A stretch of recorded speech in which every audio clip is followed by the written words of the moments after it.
Welcome everybody.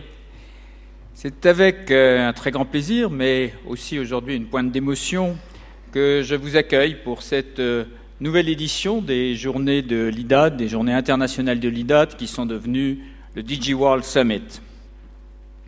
Éric Besson vient de saluer la succession des présidents à la tête de l'Institut. Je tiens tout de suite à formuler une précision à ce sujet.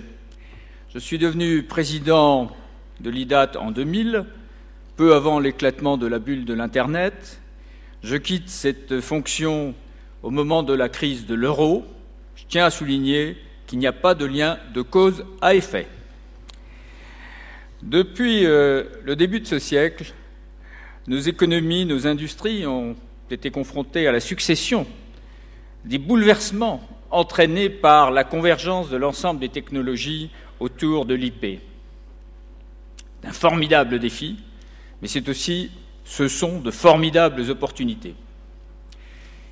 Et pourtant, il faut bien constater aujourd'hui que l'Europe des technologies, après des brillantes percées sur le mobile, le haut débit, la carte à puce, bien d'autres domaines encore, cette Europe marque aujourd'hui le pas. Or, le monde numérique n'est encore qu'esquissé. La place que nous y prendrons dépend avant tout de nous tous ici présents, des entreprises, des universités, des institutions politiques, des investisseurs.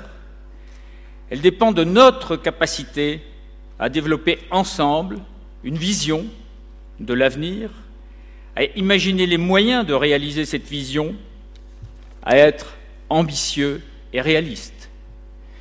L'IDAT peut et doit jouer un rôle important dans cette mobilisation des imaginations, dans cette mobilisation des énergies.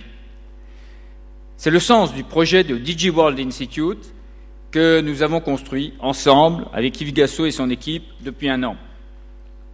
Mais cette nouvelle étape doit être conduite, c'est évident, par un homme nouveau. Il a été choisi par le conseil d'administration pour sa connaissance des secteurs, tant des télécommunications que de l'informatique, que de l'Internet, pour son expérience internationale, pour ses qualités personnelles et humaines, et enfin, pour son indépendance. C'est important pour notre institut. François Barraud a bien voulu accepter de prendre une partie de son temps et de son énergie pour se consacrer à cette mission, et je tiens à l'en remercier. Naturellement, je continuerai à participer à certains des travaux de l'Institut et à vos débats, car je suis plus que jamais très engagé par mes activités professionnelles dans le développement des entreprises de ce secteur, des entreprises européennes de ce secteur auxquelles je crois beaucoup. Pour conclure, je tiens à exprimer ma vive reconnaissance à tous ceux qui soutiennent l'IDAT, à vous tous. Je tiens aussi et peut-être surtout à exprimer ma fierté d'avoir pu accompagner pendant ces années passionnantes l'équipe tout à fait exceptionnelle qui est réunie autour de Yves Gassot, de ses adjoints Gilles Fontaine, Jean-Dominique Seval. Qu'ils soient remerciés ici de tout ce qu'ils m'ont appris et de tout ce qu'ils font, ce qu'ils ont fait, ce qu'ils font, ce qu'ils feront pour nous aider à mieux préparer l'avenir. François, je te passe le manche.